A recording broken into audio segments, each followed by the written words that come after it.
안녕하세요. 미스터 프릴리입니다. 지난번 포트폴리오와 관련해서 제가 썰을 좀 풀어드렸죠. 나름대로의 꿀팁이라고 해서 공개를 했었는데, 자, 그러면 도대체 어떤 포트폴리오를 만들어야 되나? 그런 포트폴리오를 만들려면 어떤 레퍼런스를 봐야 되는지, 정작 이 썰을 풀고 있는 미스터 프릴리는 어떤 레퍼런스들을 보면서 공부를 해왔고, 실무 작업을 할 때 어떤 레퍼런스 사이트를 참고를 하고, 어떤 디자이너들, 어떤 작업 스타일을 좋아하고 선호하는지 오늘 한번 함께 공유를 해드리려고 해요. 그래서 제가 좋아하는 디자이너라든지 제가 좋아하는 회사라든지 이런 것들을 같이 공유를 해드리면서 또 여러분들한테 도움을 좀 드리고 싶습니다. 바로 보도록 할게요. 20살 때 대학을 입학했을 때부터 좋아했던 그래픽 디자이너들 좀 소개시켜 드릴 건데요. 타이포그래피에 관련돼서 특히나 좋아하는 디자이너들이 있습니다. 여러분들도 아마 아실 수도 있고요. 모르시는 분들도 있을 건데 소개를 시켜 드릴게요. 여기 네빌 브로디라고 하는 디자이너가 있어요.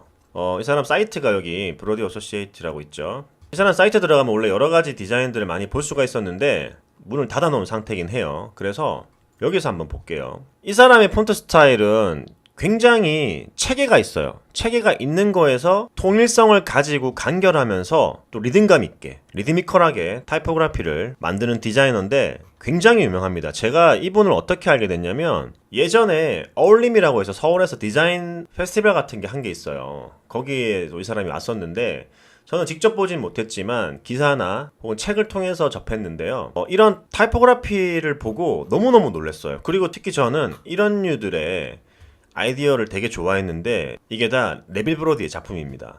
보시면은 되게 유명한 것들이 많아요.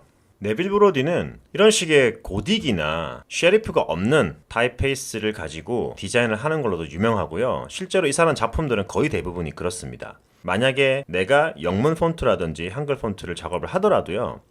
고딕체와 관련되어 있는 디자인을 한다고 했을 때 네빌 브로디의 작품을 한번 좀 참고해보는 것도 나쁘지 않습니다. 저 같은 경우는 네빌 브로디의 책도 몇 권 있기 때문에 즐겨보는 편이고요. 또 어떤 프로젝트를 하냐에 따라서 볼 때마다 느낌이 달라져요. 그렇기 때문에 알고 있으면 분명히 도움이 되는 디자이너입니다. 그 다음 제가 소개해드릴 디자이너는 데이비드 카슨이라고 하는 디자이너인데요. 이 사람도 굉장히 유명한데 또 좋아하는 타이포그래피의 선구자 중 한 명입니다. 이 사람은 네빌 브로디하고 좀 다르게요. 보시면 아시겠지만 굉장히 자유도가 높은 타이포그래피를 디자인을 해요. 정갈하면서 체계가 있는 것에서 리드미컬한 디자인을 하는 네빌 브로디와는 다르게 이 사람은 이미지나 이런 것들을 굉장히 화려하고 그리고 굉장히 복잡하게 구성을 하는데 이것 또한 그 안에 리듬이 있고 규칙이 있어요. 뭔가 되게 단정하면서 통일감이 있으면서 리드미컬한 서체를 만드는 건 네빌 브로디. 굉장히 자유분방하면서 리드미컬한 정도가 아니라 타이포그래피가 춤을 추는 듯한 표현을 하는 그래픽 디자이너는 데이비드 카슨. 이렇게 이해하시면 좀 더 쉬울 거예요. 두 사람의 작품을 비교하면은 바로 답이 나옵니다. 보시면 데이비드 카슨은 딱 이런 류예요. 코카콜라를 만들더라도요. 이런 류의 타이포그래픽을 디자인하죠. 근데 네빌 브로디 같은 경우는 딱 이래요. 되게 정갈해요. 정갈하고 규칙적이고 되게 단순한 디자인을 한다라고 보시면 됩니다. 두 사람이 차이가 확 나죠. 굉장히 자유도가 높은 디자이너의 작품, 그리고 어느 정도 체계가 있으면서 정갈한 디자이너의 작품. 이 두 가지 모두는 어느 곳에서나 공존하는 거죠. 그래서 이 두 사람의 디자인 작품을 서로 비교하면서 그리고 따라해보면서 연습하면서 참고하면서 작업을 하는 거죠. 자, 그러면 그래픽 디자이너만 있는 건 아니에요. 제가 참고하는 레퍼런스는 건축 분야도 되게 관심 있게 보는 분야 중 하나예요. 저희 친누나도 그렇고 조카도 그렇고 매형도 그렇고 건축 디자인 관련한 일을 하고 있어요. 그렇기 때문에 그에 대한 영향도 적지 않아 받았겠죠. 그리고 저는 서적을 많이 사는 편인데 건축 관련된 분야의 서적도 굉장히 많이 사는 편이에요. 그래서 그런 건축 분야에서 제가 영감을 많이 받는, 그리고 다른 사람들도 영감을 많이 받는 유명한 디자이너를 한 분 소개시켜 드릴 건데요. 안도 다다오라고 하는 인물입니다. 이 사람 일본 건축가인데요. 세계적인 건축가예요. 진짜 이 사람의 작품을 보면은 참 많은 분야에서 이 사람의 작품에 대해서, 이 사람의 건축물에 대해서 영감을 받고 아이디어를 얻었구나라는 게 느껴지실 거예요. 이런 이미지 컷들. 이 사람의 건축물은 빛을 이용한 건축물들이 되게 많아요. 그렇기 때문에 빛과 건축물, 이런 걸로 보자면은 우리가 3D 작업을 할 때도 이런 것들을 많이 참고해서 작업을 하게 된단 말이죠. 그렇게 실제로 작업한 작업물들도 있어요. LG 시그니처 광고도 안도다다오의 영향을 많이 받은 그런 영상물들 중에 하나죠. 여기 LG 시그니처 광고를 보시면 안도다다오의 영향을 많이 받았다는 것을 알 수 있습니다. 거의 아까 이미지와 흡사하죠, 그죠? 이런 부분들. 전체적인 톤 앤 무드도 마찬가지고요. 아까 봤던 이미지. 이런 거죠. 이런 식으로 분야를 가리지 않고 다양한 분야의 레퍼런스를 얻는 것도 굉장히 중요해요. 이 외에도 많은 건축 디자이너들을 소개해드리고 싶은데 가장 대표적이고 대중적이고 사람들이 많이 알고 있는 디자이너를 한번 소개시켜 드린 거고요. 그리고 제가 가장 좋아하는 디자이너이기 때문에 소개를 시켜 드렸습니다. 안도다도의 작품을 한번 찾아보시고요. 책도 많이 팔아요. 그런 식으로 레퍼런스를 많이 모아 놓는 것도 저는 꼭 필요한 투자라고 생각을 합니다. 그리고 이런 건축 분야뿐만 아니라 저 같은 경우는 서양 미술에도 굉장히 관심이 많았었어요. 그래서 서양 미술에서 참고하는 부분도 많습니다. 그림 스타일 자체나 아트웍 스타일 자체는요, 거의 예전 고전 미술에서 영향을 받은 것들이 굉장히 많아요. 거의 대부분이 그렇다고 보셔도 돼요. 그 중에서도 저는 특히 고야라고 하는 스페인 화가를 굉장히 좋아하는데요. 간단하게 소개를 한번 시켜드려 볼게요. 프란시스코 고야라고 하는 이 사람인데 스페인 화가예요. 말년 그림을 보면은 정말로 어두운 그림들이 많아요. 그리고 이 사람의 그림들 대부분이 이렇게 어두워요. 제가 어두운 그림을 좋아하는 게 아니라 이 사람의 그림을 보면은 감정이 전달된다는 거예요. 굉장히 강한 감정선이 들어가 있고, 그리고 묘사 자체도 굉장히 많은 작품에 영향을 준 그런 아트웍들이 많습니다. 제가 이 사람 작품 중에서 제일 좋아하는 게 바로 이 작품인데요. 프란시스코 고야의 자이언트라는 작품이죠. 거인이라는 작품인데, 저는 그림을 보고도 이렇게 무서운 감정, 공포, 그리고 뭔가 심란하고 감정이 막 흔들리는 그런 기분을 느낄 수가 있구나라는 거를 처음 알았어요. 어렸을 때. 그래서 고야의 작품들을 굉장히 좋아합니다. 이런 그림들을 보는 것만으로도 정화되고 순화된단 말이에요. 맨날 매번 디지털적인 그림으로 만들어낸 레퍼런스들만 참고하지 마시고 이런 것들도 보면서 감정을 자극하고 감성을 자극하는 그런 그림들을 많이 보셨으면 해서 소개를 시켜드리는 겁니다. 그 다음 제가 즐겨 찾는 레퍼런스 사이트 명불허전 애플이죠. 저는 주변에서 인정하는 완전 애플 바예요, 사실.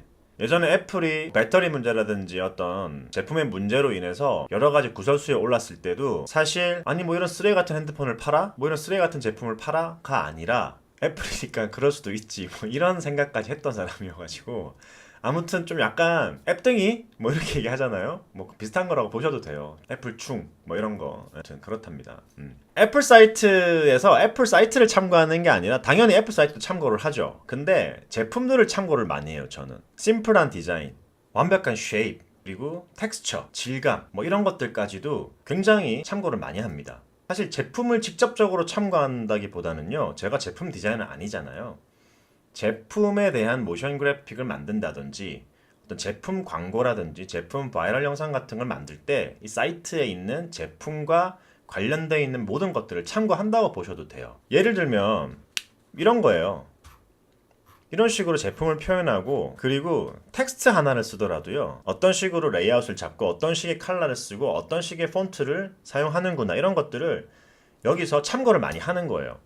기본적으로 제품이 예쁘기 때문에 거기서 나오는 힘을 무시할 수 없죠. 그렇기 때문에 애플 사이트라든지 애플 제품을 많이 참고를 하게 되는 것 같아요. 사실 이 부분은 뭐 저뿐만 아니라 누구나가 심플한 제품 영상을 만든다든지 광고를 만들 때 애플 사이트를 참고를 하죠.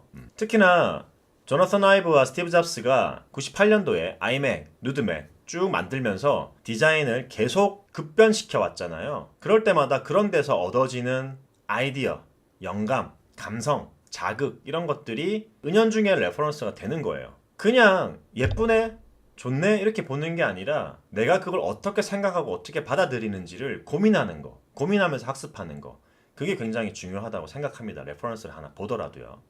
이렇게 그래픽 디자인이나 아니면 서양 미술이나 건축이나 되게 다양한 쪽 방면으로 제가 레퍼런스들을 좀 소개를 해드렸어요. 제가 즐겨보는 레퍼런스들이죠. 그러면 이번에는 모션 그래픽 쪽과 직접 관련돼 있는 모션 그래픽 디자이너와 회사들을 간단하게 소개를 시켜드릴게요. 자, 먼저 소개시켜드릴 디자이너는요, Gmunk.com의 브래들리 G 문코비츠라고 하는 디자이너예요. 이 사람은 제가 제일 존경하고 좋아하는 디렉터이자 디자이너입니다. 작품들이 그냥 제 스타일이에요. 제가 추구하는 방향성을 가지고 있고요. 이런 작품들은 굉장히 유명하죠. 그리고 각각 영화에 나오는 이런 HUD 디자인이나 이런 것도 많이 하셨고, 옛날로 거슬러 올라가서 쭉 보면은 한 시대를 풍미했던 그래픽 스타일과 그 시절 유행을 선도했던 모션 그래픽 스타일을 다 구사를 하고 있어요. 이 사람이 영향을 받은 모션 그래픽 디자이너들이 굉장히 많죠. 지금도 많은 디자이너들에게 영감을 주는 그런 모션 그래픽 디자이너이자 디렉터입니다. 아트웍부터 3D로 만들 수 있는 모션 그래픽, 2D, 각종 엘러먼트 디자인에 대한 어떤 영감들을 많이 얻으실 수가 있을 겁니다.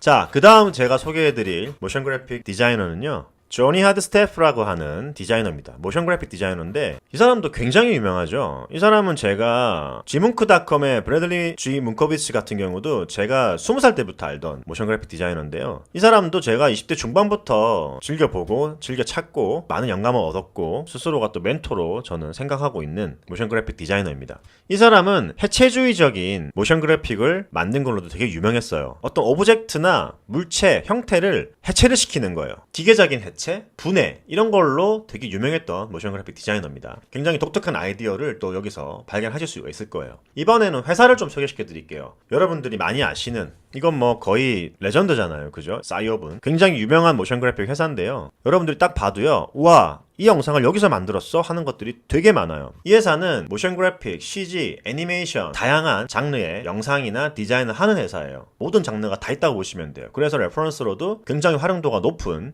사이트라고 보시면 되고요. 많은 우리나라 회사들이 레퍼런스로 삼고 있는 회사이기도 하죠. 또 제가 좋아하는 넥서스 스튜디오즈라는 회사인데요. 이 회사도 싸이어버거 마찬가지로 3D적인 작업물들부터 2D 애니메이션, 뭐 일러스트 할 거 없이 온갖 장르를 가리지 않고 다 만듭니다. 요즘에는 그 회사만의 어떤 특별한 특징적인 스타일이 있는 경우가 좀 드물어요. 왜 그러냐면은 워낙에 다양한 장르들이 있고 다양한 컨셉들이 있다 보니까 그들만의 스타일을 고집적으로 추구하는 회사는 잘 없어요. 싸이업과 넥서스 스튜디오즈가 비슷한 계열의 비슷한 스타일의 작업물들을 만드는 회사라고 친다면, 이 회사는 블러닷컴, 블러라고 하는 이 회사는요, 하이퍼리얼리티 CG를 추구하는 회사라고 보시면 돼요. 사이트에 들어가 보시면은 이렇게 영화, 게임 이런 쪽으로 CG를 많이 만드는 회사예요. 그리고 이런 식으로 하이퍼리얼리티, 즉 거의 극사실주의를 표현하는 그런 스타일의 영상들을 많이 만들고요. 이렇게 3D 애니메이션 쪽을 많이 만든다고 보시면 돼요. 3D 장르 안에서도 뭐 애니메이션이나 하이퍼리얼리티를 추구하는 그런 CG 같은 것들을 볼 때는 참고를 많이 합니다. 그래서 모션 그래픽적인 3D 쪽 장르는 싸이옵이나 넥서스를 많이 참고하시면 되고요. 좀 더 극강의 3D를 공부하고 싶고 그런 레퍼런스를 찾고 싶다, 이 사이트를 들어가시면 되겠죠. 그리고 또 한 군데 소개시켜드릴 회사는 이 앞전의 회사들하고는 좀 스타일이 달라요. 제가 개인적으로 굉장히 좋아하는 또 회사 중에 한 군데인데, 여기 포트폴리오를 보시면 최근에 만들어진 애플 광고, 저는 굉장히 특이하다 생각했는데 이 버겟에 만들었더라고요.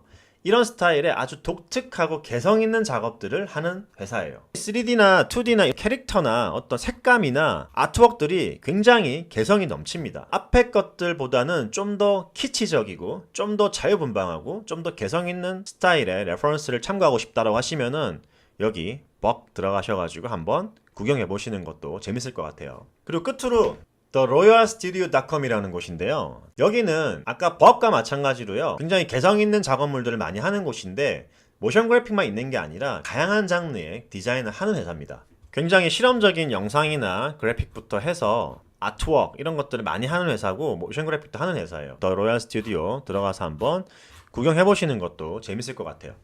자, 지금까지 미스터 프릴리가 즐겨찾기 해놓은 다양한 장르의 레퍼런스들에 대해서 소개를 시켜드렸는데요. 이것뿐만 아니라 수많은 사이트들과 수많은 작업물들, 그리고 수많은 디자이너들, 수많은 책들 속에서 레퍼런스들은 찾을 수 있습니다. 단순히 비메오라든지요, 핀터레스트 같은 곳에서 볼 수 있는 디지털적인 이미지 말고요. 그 외에 다양한 장르에 관심을 가지시면서 다양한 장르를 접하시는 게 디자인을 하시는 분들, 특히 모션 그래픽 쪽을 하시는 분들한테는 꼭 필요한 레퍼런스들을 모으는 방법이라고 생각이 됩니다. 저처럼 한다고 해서 꼭 훌륭한 디자이너가 되는 건 아니에요. 저도 훌륭한 디자이너는 아니기 때문에. 하지만 훌륭한 디자이너가 되기 위한 가장 보편적인 걸음이고 시작 단계라는 것을 말씀드리고 싶습니다. 다음에 또 더 재미있는 컨텐츠로 여러분들께 썰을 풀어드리도록 하겠습니다. 지루한 영상 봐주시느라 다들 수고하셨고요. 열심히 즐기고 열심히 일하는 프릴리지들이 되셨으면 하는 바람입니다. 다들 수고하셨습니다.